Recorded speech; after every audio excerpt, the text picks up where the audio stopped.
Hi, I'm Emily Drumsta, and I'm a professor of Middle Eastern Studies at UT Austin.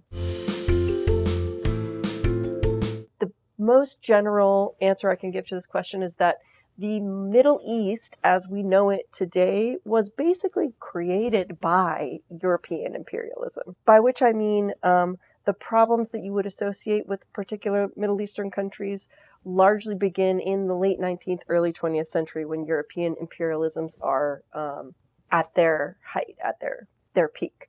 One great example is Lebanon, which we know as a country of what seems like perpetual civil war. Well, Lebanon is not a timeless country that has existed since time immemorial.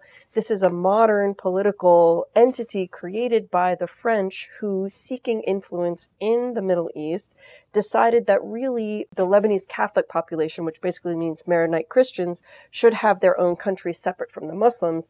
But what this meant was governing based on these sectarian lines that didn't really make any sense other than to serve European political interests. So when we think about how was the Middle East affected by imperialism, we could even ask this as how was the Middle East created by European imperialisms? Another interesting example to me to look at is sort of like not only political question, but a cultural and educational question is the difference between British colonization of Egypt and the French colonization of the North African territories of Morocco, Tunisia, but particularly Algeria. The British were all over Middle Eastern countries. They were in what's now Israel, Palestine. They were part of the creation of Jordan. But Egypt is a really excellent example of how global history was affecting populations, economies, etc. The main thing to know about Egypt is that its history was bound up with the American Civil War. The British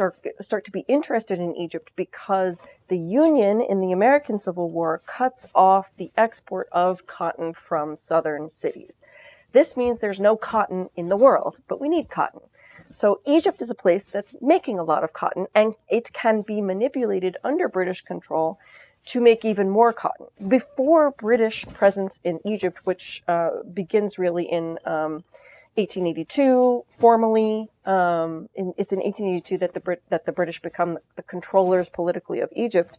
But even before this, they're basically redesigning the Egyptian agrarian economy to grow from sort of sustainable agriculture, which is farmers growing the food that they need, to cotton, what's called monoculture farming. So basically raise everything that y'all were eating and grow only cotton. And cotton is a really time and labor intensive crop. Unlike corn or, other foodstuffs that can grow like weeds, cotton gets these worms attached to it. And so you need to get children and women basically to go in once the cotton blooms to make sure that the worms are getting picked off the cotton. All of this is to say that they basically create a new enslaved people's economy out of Egypt in order to feed cotton to the mills in Manchester, which can then export clothing items to the world. What's interesting about the difference between Egypt and Algeria is that Egypt was never a part of Britain, which is to say that if you were born to a farming family in Egypt, you weren't a British citizen. That was not true in Algeria. In Algeria, once the French take formal control of the country in 1848, they begin what's known as settler colonization. There's a difference between settler colonization and plain colonization. Plain colonization is, we're here for y'all's resources, and if you don't give them to us, we will kill you all with our superior military, right? Settler colonization is, we're here for y'all's resources, and we're going to move in and change the entire culture of this place to serve our interests. So that's what we have in Algeria. Starting in 1848, you have French. The French are sending their citizens to Algeria, and anybody born white in Algeria becomes a French citizen.